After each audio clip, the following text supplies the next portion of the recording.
Thank you. Yeah, Good to be first here. time at Phocuswright Europe, right? Unless you count the first one way that's back right, when. That's Yeah. right, and first time. Okay, well, we have a lot to get to, so let's jump right in. You know, we were just talking about the anniversary of Phocuswright that we kind of marked really last year. I know Tripadvisor turns 25 this year, and you have been there about 3 years, coming up on 3 years. Certainly over the history, there have been some big strategic swings, some products that have come and gone. Before we dive into the specifics, so just a quick yes or no, do you expect that the next 25 years might be a little bit more kind of stable?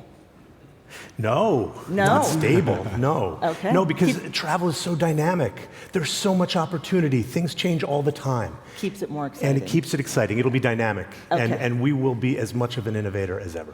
All right, wonderful. Well, we will certainly talk about your plan for that. I know experiences are now really central to Tripadvisor's growth strategy. I need to start with asking you to complete a sentence. I chose Pepijn to lead Viator because...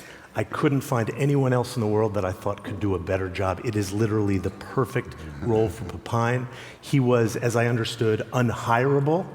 So we did this by not hiring him to start. We just asked him to advise, and then it all worked out. So we are so excited.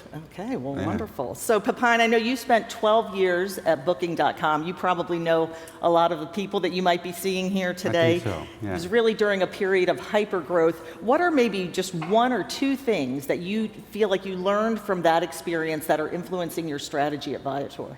Yeah, well, that's very simple. So indeed, to everybody, hello, nice to be back in the travel space.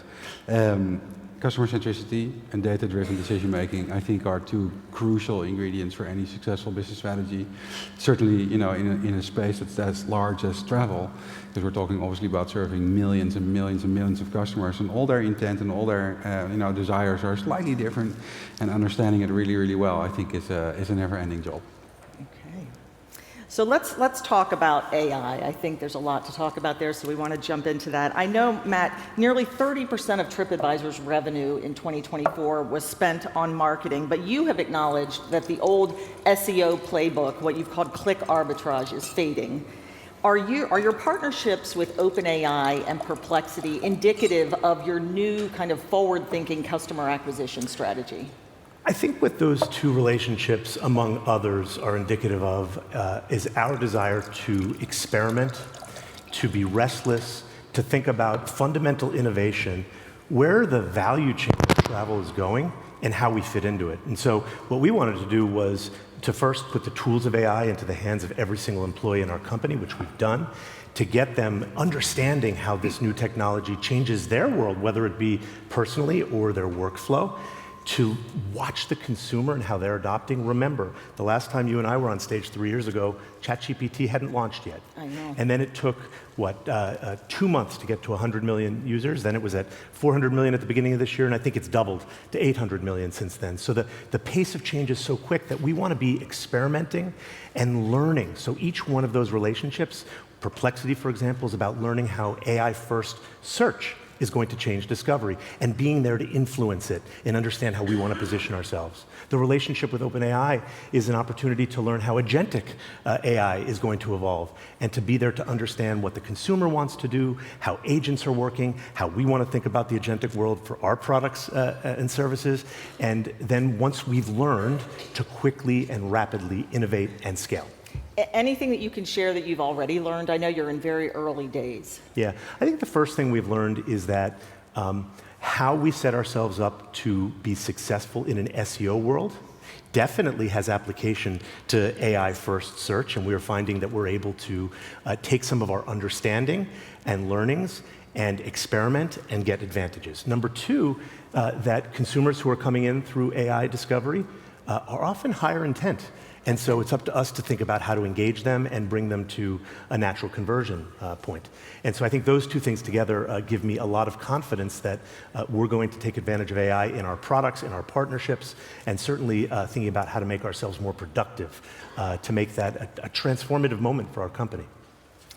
So, you know, I know that the shift, of course, with AI is also affecting how travelers are discovering experiences, of course. And Viator is part of that Perplexity search experience. I was on there yesterday and looking for some things to do, and when I go into Perplexity, there are options then to click through to Viator to complete that booking. Can you share anything, maybe Pepijn, about what you're seeing there as far as conversions?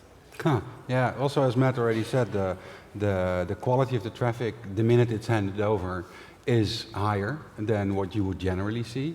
And obviously that's because many customers have already figured out what they want to do, where they want to do it, why they want to do it, because of the interface that AI brings. At the same time, it's so early days for AI. It's super clear that it will impact the way that we all discover, book, consume, travel and experiences around the world. But there hasn't really yet been this kind of, breakthrough moment yet for how AI will play that role. I think Agentic AI is super interesting, and at the same time, the role that brands play, such as ourselves, the role that suppliers play, the role that content plays, is still, I think, very much to be determined.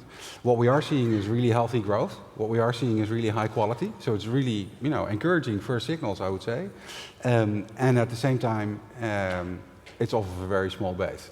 Yeah. So, yeah. Yeah. And one thing I would add, sorry, Matt, is that the power of brands quite clearly is very, very important in an AI first world, because consumers they don't do a lot of the searching themselves anymore. So you need to trust in those brands that, have your back, that deliver good service, that, take care of your money.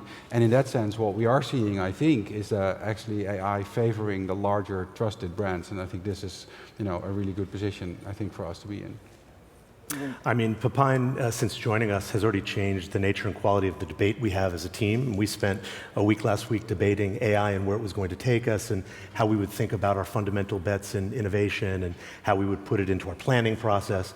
And one of the things we all agree is nobody's figured it out, right? Anybody who tells you they know where all of this is going is nuts, and we haven't figured it out. And I think the companies that, are curious and experiment and willing to disrupt themselves to get to that future place are going to be the ones that do the best. And we're putting our heads together trying to figure that out every day. And how are you thinking about the work you're doing and the potential for driving customer acquisition and growth through some of these AI partnerships and AI platforms versus how much of a priority it is to try to get growth directly to Tripadvisor.com? Well, direct to our surfaces is obviously very important. Having a direct relationship is critical, so we focus a lot on the app. We focus a lot on the marketing channels that would bring travelers direct. And we focus on the product experience that would cause somebody to want to come direct. And of course, rewarding them through loyalty and membership. So that is important. But I think if you look into the future and you think it's going to be a direct-only world, that's probably not where things are going. I think the funnel winds up in some way breaking down, and we have to think about not only direct, but how do we go out into the world and serve travelers wherever they are, in whatever setting they want to serve, and how do we take advantage of, frankly, the trust and authenticity that we have built in all of our products over the years to deliver a recommendation, a booking, an experience that is the best in the world that can be delivered. I mean, that word trust, of course, is a big one, and there are some that might say, that's a big question mark when it comes to AI. And I've heard you use the phrase that you want Tripadvisor to be the trusted AI intermediary. Is that possible to really? I think in a world of AI, trust becomes increasingly more rare, more precious, and more valuable. Knowing who you can trust, knowing the provenance of where that information came from. And it's no more important than in the category of travel, which is a very considered purchase, where the consequences of getting it wrong can be very high, whether it's just the opportunity cost or a safety issue. So really knowing who you can go to trust. And so that's why having brands and services that have a basis of trust. Our trust and safety team is one of the teams that I am most focused on preserving and enhancing and making sure that we lead in the age of AI.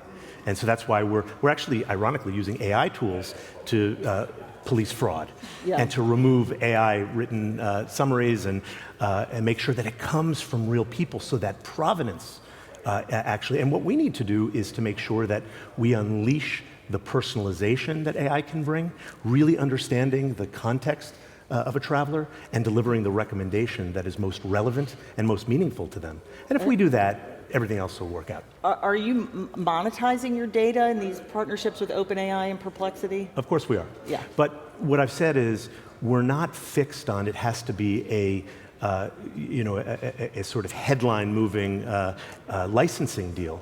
We're experimenting with when does it make sense to license and who would value our content and data and for what and why. We're experimenting with monetizing it on our site because that traffic is coming our way. We're experimenting with can we develop wholly new products and services where we can share revenue. Likely we're sharing the revenue because we're doing it with somebody else's assets. We're not sharing revenue from our own services. So we are being experimental and we are monetizing. I think we're one of the few companies that have talked about AI already has making a difference financially. I just haven't put a number out there, but it's probably bigger than most people think. Yeah, well, I mean, I will say, we've certainly followed the journey from the beginning as far as your work with AI, and you were one of the first to really step into that space. So I think that experimentation is clear. Pepijn, I wondered your thoughts, with tools like Google Lens and ChatGPT's multimodal capabilities, we are at a point, or very nearly at a point, where anyone could have kind of an AI tour guide in their pocket, if you will. Is that a good thing? I mean, would you want to do a tour led by AI? Yeah, and probably yes, because I think it would be very interesting. The question is, when you are, let's just say you are on a cultural tour, you're going to discover the Colosseum, you're going to hear the story behind the Mona Lisa, or whatever it is that you're doing, but something like that. AI can do a phenomenal job, I think, in making it entertaining, particularly if you would ask it to bring in and layer in some, niche facts that are not necessarily known to the general public. At the same time, though, what people really value in traveling is connecting with other people, connecting with local culture, connecting and hearing stories from others from a different perspective. So I'm not entirely certain if AI will replace that. I think I'm quite certain it won't. At the same time, take the group of friends who's wandering the streets as you see on the picture. It's very easily, add in augmented reality. So look around and hear stories, get insights about the environment within which you are through AI. 100%. 100%. Okay. This session is called Inspiration to Action, and Matt, I know I've heard you talk on some of the recent earnings calls that one of the priorities for Viator is to drive more conversions. Pepijn, can you share anything? I know it's early days still for you, but anything about kind of your roadmap for some of that? Oh, sure. Yeah, very happy to. What's interesting, I came in contact with the Tripadvisor team through a mutual friend who was now a CFO at Tripadvisor, Mike Noonan, who was in the Booking Holdings team when I was still at Booking, and that's how we knew each other. And he said, "Hey, you should come have a look. We've got this really fast-growing business, Viator, and it's really interesting. And it reminds me a little bit of the early days of Booking.com." So I came, advised the team, and now I'm here. What's interesting indeed is that the experiences space is one fairly undefined still. What constitutes an experience is actually very much evolving and in development. The data model that sits behind each experience is very different. The information you need to know about a food tour, for instance, versus a group tour versus a boat rental is very different.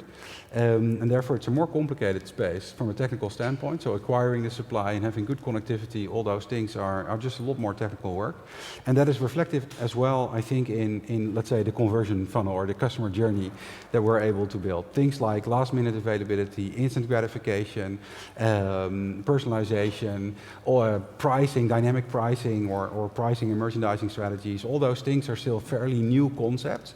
And therefore we have a massive roadmap of research and development in front of us to develop a better converting front end. I have no doubt that we will be able to do a lot on that front. Actually, we're kind of really rallying all resources behind that.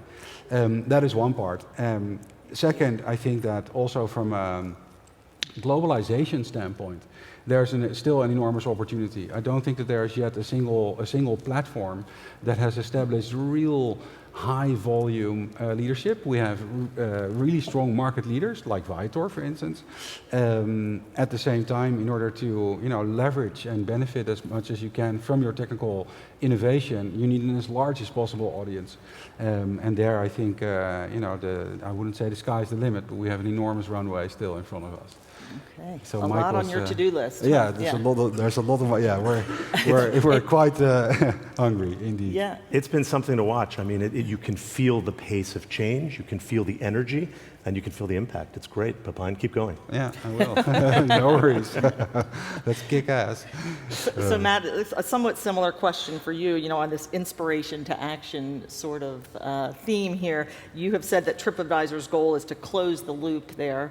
Where have you made the most progress, and what's still missing? I know you now have the hotel bookings with HTS. Yeah, I don't specifically remember making that statement, but I'm guessing it would have been related to the hotel category. Yeah. And one of the great things about Tripadvisor, the brand and the service that people are familiar with, is that it's a cross-category opportunity. It has this incredible brand awareness and trust. It has a tremendous content asset. It has a unparalleled data asset. And if you can bring those together, you can do personalization and recommendations that drive people to action. And so in the hotel category, when you're focused on a particular monetization model, which is about bringing audience onto the site and then sending them off as quickly as possible, and you're just an intermediary and you're just focusing on the spread, that's not necessarily customer focused. Right. But if you can focus on the customer and give them that recommendation, allow them to do the booking, as we're doing in our app, and then reward that booking, and then give them a reason to return, certainly to review, but also to do the next booking, that is an opportunity to close the loop. And what we've learned is that when people do that, they're more likely to return, they're more likely to leave photos and reviews, they're more likely to book an experience. Yeah. It goes the other way as well. If you book an experience, you are more likely to book a hotel. So we do think that bringing together categories like accommodation, experiences, and dining together can give a very, very holistic view, and that can help you close the loop, as you said. Yeah, I mean, so is there an opportunity then to even connect all of that even more? Someone goes and books a hotel, and then you could say, hey, here's a food tour that meets right outside your lobby, or? Yeah, well, 100%. Let's be super clear about it. What AI will certainly do is raise customer expectations. Customer expectations for friction removal, for contextual understanding, for proactivity, for recommendation quality, all those things.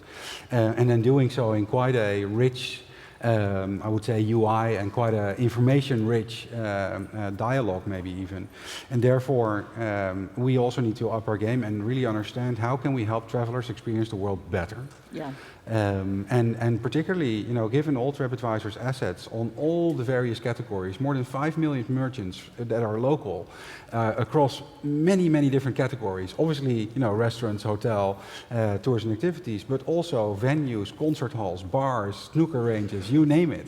And all these things are actually relevant when travelers want to explore a city, want to, really consume the destination to its fullest. And if you layer on community, if you layer on insights from people like you, then that can be a very powerful value proposition to customers. Yeah, I mean, we're moving from one size fits all to much more relevant and personalized. And one of the reasons I wanted to be here with Pepijn today was, I wanted to introduce you all to this guy, because he doesn't go out much and do this kind of stuff. Thank you, Pepijn, for sitting here with me. But as importantly, experiences is increasingly becoming central to our group. Yeah. We're shifting in some ways from being a generalist travel business that was focused on media economics to being more experiences-centric, cross-category, and being marketplace fueled. And it's interesting because last year, 56% of our revenue came from marketplaces, and actually double-digit percentage of our profit as well, because all of our businesses are delivering profit. And so as we make this transition and transformation, I think it allows us to set up really well for what travelers want. So I want to talk about, when we start to talk about what travelers want, this is kind of a nice transition here. I recall that when we talked in 2022, you were not a fan of Tripadvisor Plus, that was in place at the time, a paid subscription program. You now have your free membership. I have an account, I guess I'm a member, and just yesterday, I got an email. Yeah, I know. Said, yes, I'm sure you do know that something new is coming in July. Can you tell us Anything about what That's is so coming in exciting. July? You're so good at trying to get to that. I promised the team I wouldn't pre-launch. And I do want to say, I came in on Tripadvisor Plus having been not quite what everybody expected. Yeah. I don't want to say I wasn't a fan because I didn't come in negative. I came in curious. What is this thing? And what I said back then is, it's jarring to start with, hey, pay us $100, even though it was a really good value proposition. I think what's more interesting is to turn free membership into a reason for coming and engaging and spending more time with us. And part of that will be rewards across category. Part of that will be thinking about how you get rewarded when you engage. Like a review or something like that? Yeah, it could be many different actions that you take that could be rewarded. Okay. We increasingly think about Tripadvisor as being a really interesting earn and burn opportunity, and I think we will experiment with that. There will be opportunities starting with the traveler to make sure that it is a good experience, a wallet that can be used across categories. We could think about the membership and how it extends beyond the Tripadvisor brand into other brands. There's a lot of opportunity ahead, but in July, we're going to say formally what it is, and we're really excited to get that out there. Okay, I'll look for that email. So, but you know, would you say, is brand loyalty really relevant to the next generation of travelers, the younger generations that are coming up, or is it more about kind of platform agnostic rewards and perks? I wouldn't say brand loyalty. I think brand trust, but it's nice if I'm trusting you and I'm giving you my time and attention to be acknowledged for that, to be rewarded for that, to turn that into a multidimensional relationship rather than I think moving from being transactional to being relational and really thinking about what that means as a company or a brand. I think in a world that has really focused on dopamine, we don't want to focus on dopamine. We want to focus on, I don't know, oxytocin. We want to focus on what makes you feel more fulfilled. Yeah. And as a human changes through that experience. We talk a lot about that. What do you think, Pepijn? Yeah, I was thinking about your analogy there for a second. Yeah, and I'm curious how Viator can fit into this membership model. Yeah, well, so Viator is a marketplace of over 400,000 different experiences around the world. That is the role that Viator will play also in the membership program. Across the brands, we're indeed looking for ways on how earn and burn could play a role in keeping customers engaged. But I wanted to respond to what you said on brand loyalty, and the combination of brand and loyalty is very interesting because when people say brand, typically it also involves a lot of advertising. It involves the things that we see, above the line in the outside world. And when you talk about loyalty, I think people tend to be loyal to a brand, particularly in the travel space, when the brand has really created value for them. Right. And the value typically, in my mind at least, really sits in removing friction from my ability to experience the world and explore the world. And therefore, where I think we've got a job set out for us is to make sure that we add more value, meaning we remove more friction for customers than anyone else. And as a result, we will see their loyalty to the brand. And then that builds the trust, that builds the repeat business, that builds a free traffic profile, that builds good unit economics, and that builds the opportunity to invest. So I think there you're seeing a little bit of the strategic contours of how we plan to play that game. So I do have to ask about Airbnb experiences and your take on that. I heard you recently at a financial event, you said, that you would consider a partnership between Viator and Airbnb. First for you, Pepijn, how do you think about Airbnb? Do you think competition, collaboration, or something in between? Yeah, well, the travel space is a co-opetition space. I wouldn't be able to call out anyone specifically as purely a competitor, neither purely a partner. So Airbnb, phenomenal brand. A phenomenal brand promise, phenomenal loyalty, a phenomenal traffic profile of experience seekers, I would say, and therefore them launching into experience is something I understand. The difficulty with the Airbnb brand is that it also has this element of uniqueness. And I think that even though what we all maybe aspire to in our Instagram storytelling is to do that unique thing. So here I am with this particular chef at this particular super, nice outside terrace of this beautiful palazzo somewhere having this great experience. That's what we hero. If we look at what the majority of travel actions though is when visiting Paris, we go to the Eiffel Tower, we go see the Mona Lisa in the Louvre. And therefore, the volume and uniqueness, I would say probably volume and quality is where I would play. So there's, in my mind at least, is not necessarily fully set up for true scale. On the partnership side, so we own Boken, which is a reservation technology platform. Many operators use it. Boken is integrated into Airbnb, so we offer the piping and the connectivity. And I'm very happily collaborating with Airbnb. I think the audiences are incremental in nature. And also I think as a travel platform, we owe to our operators to make sure that we get as much demand for them as we possibly can. And I think we're so early in this market space. This is not a divide and kind of conquer space. It's really collaborate wherever you can, find the customer wherever you can, and just help grow the business, make it more mature. And also just drive adoption. The largest competition today is people visiting cities, not fully enjoying them, not fully discovering them, not fully consuming them. So therefore, people not booking experiences is maybe the largest competition. Okay. Not so much, other people trying to achieve the same thing. It's such a young category. Yeah. Anything you want to expand on? No, it's always fun to listen to Pepijn because I never know what he's going to say, but I'm nodding vigorously, and I agree. I think this is a low awareness category. More awareness is good for everybody. We love our position. We think having the focus of a marketplace entirely on experiences is valuable. We think the connectivity to Tripadvisor, which we are going to increasingly experiment with, and we've already seen some opportunity there, is valuable. And we think when others come in, as all boats rise, we will do incredibly well. Okay. I do need to ask about how you're thinking about AI agents. Of course, that's part of our whole theme, the new agents. How have you been thinking about, and what are you thinking about a future world where we have agents doing the searching and the shopping and the booking? Well, of course, we've been there early, right? We partnered to work on Agentic AI with OpenAI and Operator.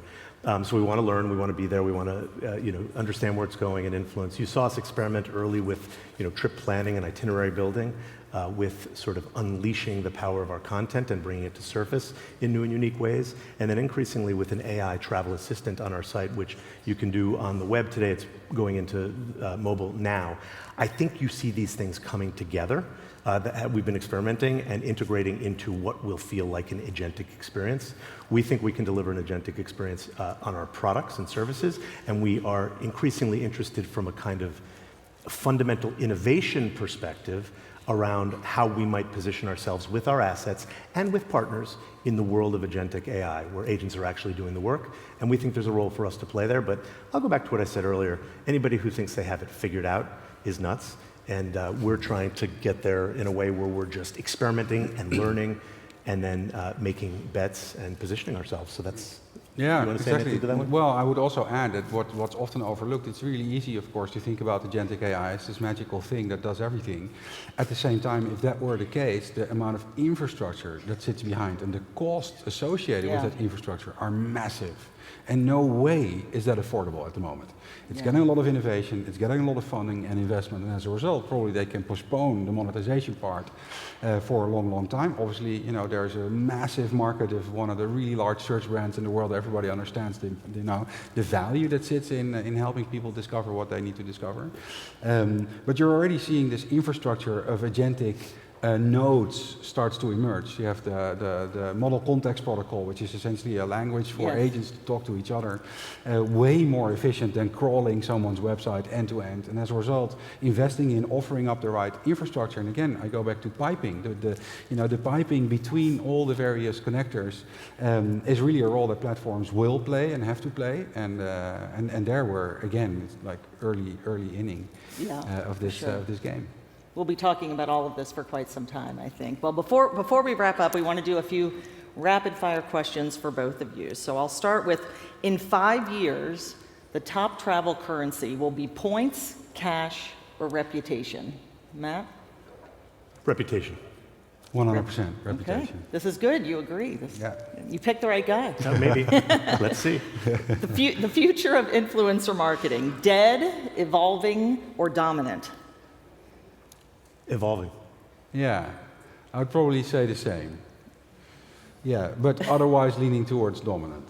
I think, personality and insights will have the ability to play a larger role. Today it's quite unscalable. Right? It's really hard to discover every popular opinion that you might appreciate, but it might grow in the future. The most used app on your last leisure trip not owned by your company? You're going to get in trouble, aren't you? Yeah, exactly. An AI app. Yeah, Spotify. Okay, all right, that's a good one, actually. And finally, what is always in your carry-on? Well, you know this, a physical book or two or Yes, three. we talked about that last Yeah. time. Chargers. I need lots of chargers. All right, well, thank you so much. Matt Goldberg, Pepijn Rijvers, thank you. Mitra. Thank you.